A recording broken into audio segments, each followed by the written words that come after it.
Broadcasting live from the Business RadioX studios in Phoenix, Arizona, it's time for Phoenix Business Radio, spotlighting the city's best businesses and the people who lead them. Hello and welcome to Phoenix Business Radio, broadcasting live from the Max 6 Entrepreneurial Center right here in Tempe, Arizona, where we help build businesses and connect you with the right people. And gotta love LinkedIn for having a chance to connect with the right people. Duane Furlong with the Duane Furlong Studios. And I connected on LinkedIn. I think I had a post out there, Duane, and you're like, hey, I'll come do headshots for you. Let me come and participate in this event. And while that wasn't the right event for that, because it was a very intimate retreat, I said, well, let's meet. So we did a pre-phone call and we connected. And I said, Duane, you got to come and be a guest and tell more people in our circle and sphere about the great work that you're doing as a photographer. So welcome to Phoenix Business Radio. Thank you very much. Happy to have you. So let's talk about Duane Furlong Studios. How did you get started? Have you always wanted to be a photographer? I remember our conversation, so I know a few of these answers, but nobody else, at least, who hasn't met you yet, doesn't know. I have done photography since 7th grade when I did the film. Always loved it, but I did landscape. Then back in 2018, I decided to delve into headshots full-time. I've always done photography for people since 2010, but never full-time. Yeah. So I decided to go for it. I met Peter Hurley in LA and then just loved it, and here I am.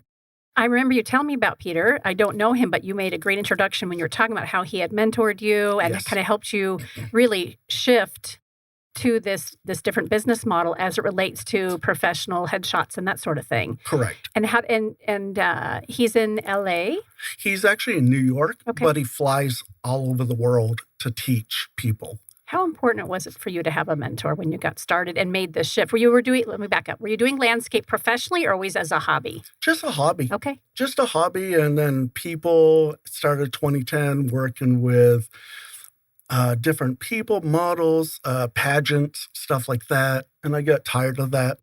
I got laid off in 2018. And You and a good portion of people. Yes. And I'm like, you know what? I'm going to do this full time. Yeah. My wife and I discussed it, and we built a studio in our house. So good. Very good. And so back to my question around mentorship. What has it meant for you? And I think you mentioned another mentor or two along the way when we had a chance to get to know each other. What does it mean to you to have someone like Peter to mentor you and help you, create that business? He drives us as headshot photographers. He drives us to be better, to be perfectionists, to look at somebody's face, to look at the expressions and not just click a shutter. There's a big difference, isn't There is a big difference of saying 3, 2, 1, cheese or smile. If you hear that, run. Yeah. I don't think I mentioned this to you when we had a chance to chat. One of my first jobs in high school, my best friend's family here in the Tempe area owned a studio called Portraits by Reg. And they did weddings and headshots, also very well tied into the school district, so doing the senior portraits. And I got to, man the front desk. I got to sit down with families with all their proofs and talk about the packages and go on a few photo shoots. And I can't help but think, and I don't think of it very often, it was a neat opportunity for me to learn how a business is run. Mm-hmm. It's probably a good reason why I'm sitting in the studio today, owning and operating my own business. And that connection, there is a big difference between just taking a photo and really getting to see the personality and the essence of that person shining through. So I know that's one of your specialties. One thing that's always stuck with me is one of his comments is, we change people's perceptions of themselves with one click of the shutter. So you can go from being scared to nervous to being, oh my God, that's me. I've had people cry with how beautiful the images are. And that's what I want, is you as my client to look amazing and have that $1 million image. When they walk into your studio, I would imagine they come in a little bit nervous and maybe, looking in the mirror days ahead of time thinking, oh, I've got this pimple or my hair isn't just right or I'm looking old or I've got wrinkles. I'm saying this not because I've ever felt those things about myself. No, just kidding. I did a photo shoot not too long ago and came in with all that self-talk. that said, I'm too old, and and I was fortunate enough to have someone working with that made me feel very comfortable. How do you do that strategically? Is it just your personality, and how quickly do you see people starting to ease into the session? Because what I'm understanding you saying is when they see the proofs, that's when the tears show up. And it's after the fact, and they're like, my gosh, thank you. You captured me. I'm curious, what's the magic to make that happen when they're working with you? They walk into the studio, we talk. What's your goals? When's the last time you've had headshots? What is your perception? Yeah. And just trying to figure out who they are. And as my daughter says, I tell the corniest dad jokes. That's how I get people to laugh. Yeah. And I tell my wife that. We all have the jokes that, we've gained over the last years of making you laugh, because if you laugh, then you can capture an authentic smile. Yeah. That's why I'm telling people, if you hear a photographer saying 3, 2, 1, cheese or smile, turn around, because you will not get an authentic smile. And that is the biggest key, is to bring out who Karen is. Yeah. Not just a fake smile, but who you are. And then tell you, and the other thing I tell people is, I don't make you look like a Barbie doll. I don't over-retouch. I don't do any of that stuff. What I focus on is who you are. You may say, hey, I have bags under my eyes. Great, we'll reduce it, but I'm not going to get rid of them, because that's not you. Yeah. How about all those filters these days? Sometimes I look at Instagram, or I know it makes me cringe. I don't know that I've ever used a filter. I mean, when I've had professional photos done, there's slight retouching. Correct. But I sometimes look at, and let's have the conversation around the folks who are putting themselves out there professionally, right? Not just for fun. These filters, I don't think these people look anything like they do in real life. I tell people, don't use filters, because if you go for a board, if you're on the board of directors and you go for a meeting and you use filters, they're going to say, that's not you. Yeah. Or I just tell them point blank, don't use a filter. So it also goes without saying, a professional headshot warrants a professional photographer, not your phone. Exactly, because the selfie does not work. You can try, it's not perfectly lit. You don't have the expression.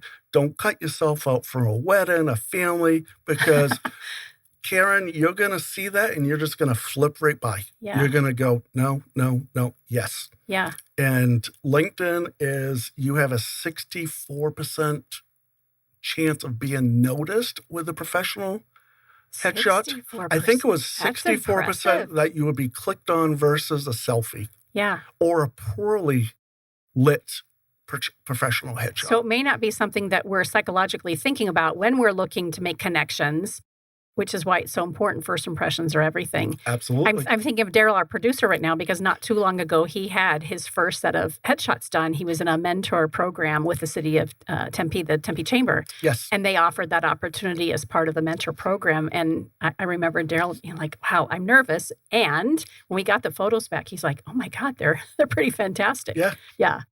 Yeah.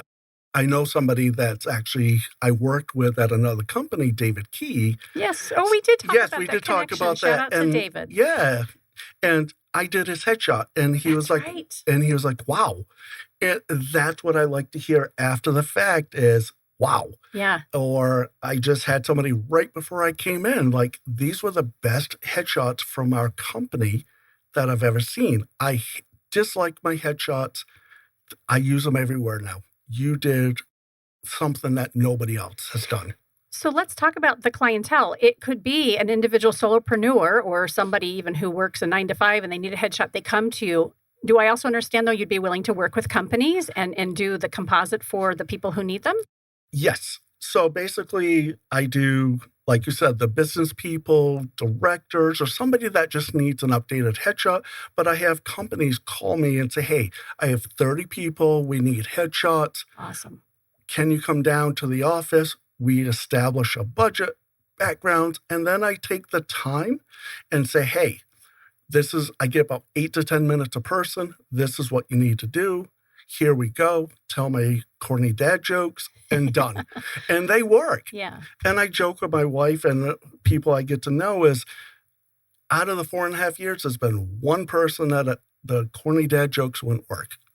But he was a 72-year-old attorney, could not get him to laugh. How were his photos? It's probably still decent because you built rapport. They were awesome, but I just couldn't get him to laugh. I tried everything.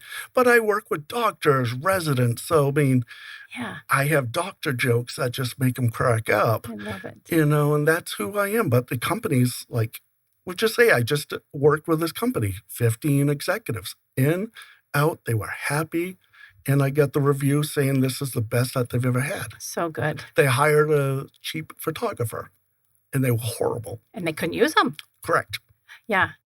So is it fair to ask how much people should pay for professional headshots since you've kind of laid the groundwork for that? So individuals, I look at it, there's 3 tiers. Mm-hmm. There's the beginner, the middle, and the top. Okay. The top, you're going to look at $1,500 to $2,000 for headshots, mm-hmm. and that would give you a 2 to 4. Then the middle, you're going to talk about 8 to 10, just quick retouch. You may spend $300 or $400, mm-hmm. and the bottom is starting out people, maybe $100, and they'll give you 10 or 15. Yeah.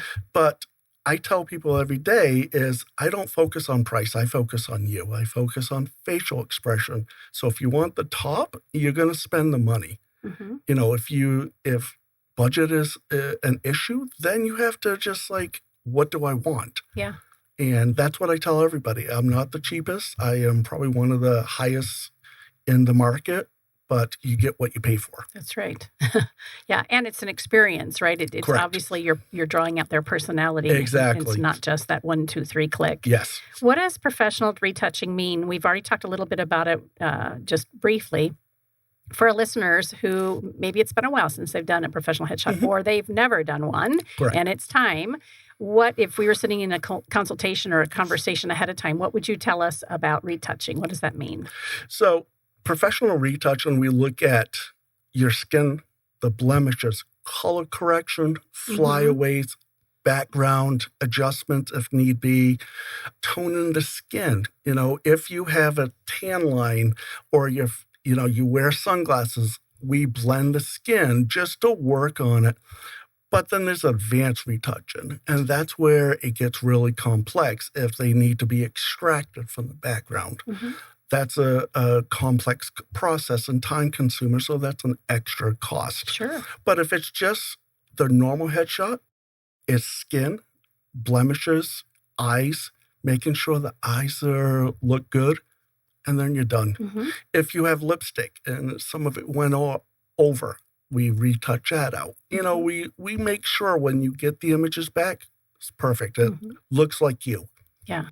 How about clothing? How important are colors and clothing? Absolutely imperative that you follow. I provide guidelines. Oh, good. What colors, what not to wear. Don't wear dangly earrings. Studs are fine. No necklaces. If you want a picture of a necklace, great. We'll do the necklace, but I will ask, hey, we're going to do some without. Can I ask why you would encourage that? Does it present more of them? We are focused on you, okay. Your face. We're focused on the face. We don't want a diamond necklace that they're going to go, ooh, shiny thing. Or the dangly earrings. They don't look professional in that respect. If you want to wear them, great. Take them out, though. We're going to get you shots.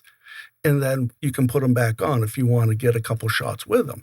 And we coming in to work with a professional photographer, I wouldn't think that. And I've done several headshots in the past. Yeah. So that's helpful to have you creating a guide to help me know what colors to choose, what to wear, not what to wear. And if I have something that I want to wear, you'll let me do it because I want it and that's what I want. And you'll also say, let's also try these without it so that you can make a decision. It's 4 to 6 outfits. I tell people to, wow. Yeah, because that gives you a wide variety.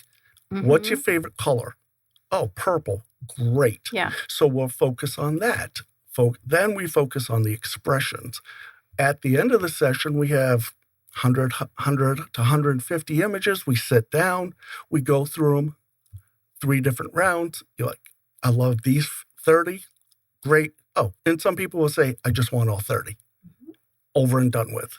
Then you pay and then we retouch. But the average I see is about 6 to 12. Yeah. And it's different look, half body. So we do not just the normal headshots, we've add some variety to it. Maybe put color in the background. Actors are big on that. And how about makeup? How important is that as well? And do you recommend that people hire a makeup artist going into it? Is there a difference between I've done my makeup myself or working with someone professionally? Absolutely. Even if you want to do your makeup yourself, I send you a guide. Oh, so good. I send everything out so you know what type of makeup. Don't come in with bright red lipstick because it's not going to work. Don't come in with the wings on your eyes because that's not professional. I have a makeup artist that I use all the time. She does probably 50 to 60% of my clients, but it's also a fee. So, I mean, some people can afford it, some can't, but she knows exactly what to do. So we get it done. It's about an hour to do hair and makeup, and then we start shooting. It's a fun experience. Even Absolutely. if somebody comes nervous, you quickly help them feel comfortable, and it's a little bit of a pampering session if they've taken time to read the guides, which of course you ensure that they do, and they select their outfits. If the makeup artist is there, it's kind of it's an event. It's an experience. Yes, and I even help them. They'll bring like say 6 outfits. I'm like, this one won't work. And here's why. Yeah, and we're not doing it. And a lot of people appreciate that because the average person has no clue what to wear. And they may bring something with prints all over it. No, that's not happening. And I'm very forthcoming on that type of stuff. I'll just tell you, it will not work. Oh, I want to do it. That's fine. We'll do it. But you'll see, and they'll walk around and be like, yeah, you're right. Yeah. They see everything on the laptop. I can pull you around. Before they leave? Yeah. While shooting. Oh. I'll pull you out for the first set and like, hey, we need to move you. We need to adjust your neck and stuff like that. But then you don't see anything till the end. Sure. Again, helping put them at ease, getting them comfortable. They're part of what you're creating. Yeah. Yes. And why I do what I do. You know, we do something called the turtle. You stick your neck out, bring your chin down, and it makes under your neck how we have that little piece that everybody's like, oh, great. We teach you how to get rid of that so you have a nice jawline. Yeah, and it feels awkward, but it looks fantastic, doesn't it? I even ask them, I go, does it feel awkward? No, you're not doing it right. Oh. Pull your forehead out, jam it right out. And people are like, oh, this feels weird. Perfect. Then they see the picture. Yeah, but then they see the picture and like, oh, I have a jawline. You made it disappear. Thank you. Yeah. Hand over the money. Right. Yep. And that's why I do what I do. Exactly. Yep. And I even with my jokes, I will say, I'll be here all day. Good. You know, that's my second joke, to be a comedian. But, you know, we just have fun. I just want you to have fun. And yes, I'm in business, but I want you to have the experience. So when you spend the $1,500 to $2,000, you're like, this was worth it. Yep. So let's talk about some of the industries or the businesses that you've worked with. What other introductions would be helpful for you? It sounds like attorneys and doctors and professional C-level executives, even the solopreneurs. Yep. Have you ever worked with the folks in trades? I don't know how important it is for maybe the leadership team. Those are very difficult, but at times. Yeah, depends on what they have a need for. Yeah, probably the last 4.5 years, it's been 1 or 2 companies in the trades, even individuals. I mean, they just don't picture that they're necessary, even though it is. Yeah. You still need to have a face out there. Yep. Your face is your business, just like real estate agents. They don't understand your face. You can't have a picture from 1991 still on your business card. Yeah. Or the billboard. That's another thing. Besides the filters and the selfies, the professionally done photo that looked great 15 years ago, and now, like me, you're gray, and it doesn't it doesn't match anymore. You walk in and you're like, oh, that's not you. That's not you. Yeah. Oh my goodness. Take me back again to, did you say 7th grade is when you started doing landscape photos? Yeah, I started in the dark room, learning how to process film. Yeah. The red lights and the chemicals, and maybe that's why I have the corny jokes. Who knows? But I enjoyed that. Yeah. I mean, I started with just a film camera. A lot of the young people that I work with, the 20, they're like, what's that? Yeah, right. What's a dark room? But now there's so much digital that it's so easy to get too much in the zone.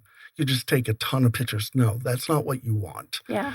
There's an art, a definite art to it. Exactly. Take your time, find the right angles, and make them feel like $1 million. Now that this is the work that you do and your career, do you still enjoy taking photos for fun? Or have you been doing any landscaping? Landscape photography. Occasionally. Yeah. My wife and family will go out to California and just have, some relaxing time and, Nice. Take videos and landscape of ocean, my daughter, stuff like Yeah. that. More just for fun and we're all doing. Yeah. Exactly. My best friend lives out there. I did her maternity at the ocean. So It was an experience. I don't do maternity. Don't. But it was fun just to go to the ocean and, take some images and just something out of the normal. Yeah.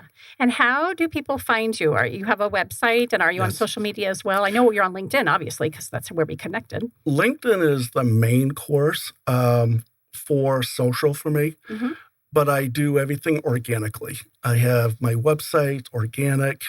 People just can type in professional headshots, Phoenix or Scottsdale, and you'll see me. So good. And it's DuaneFurlongStudios.com. Correct? Yes. And then on LinkedIn, Duane Furlong, Furlong. Yes. Yeah. Any networking groups or professional organizations that you enjoy spending time with that we'd want to give a shout out to? I'm part of the chamber, but I haven't had a lot of time, because everybody wants companies are coming in left and right. So it's just like, you're busy. It's just the time. Yeah. But I am part of the chamber and also the Better Business Bureau. Very good. Yeah. Shout out to Kimberly Rowland and the Better Business Bureau. Yes. Yeah. They do great work in our community. With of course, our chambers do too. So good. Oh, absolutely. Yeah. Duane, thank you so much for being with us here today. It's a pleasure to get to know you a little bit better and share that conversation that we had with our greater listening audience. Thank you. And looking forward to staying in touch and sending business your way. You've been listening to Phoenix Business Radio, broadcasting live from the Max 6 Entrepreneurial Center. Some media leans left, some lean right, and we lean business and photography.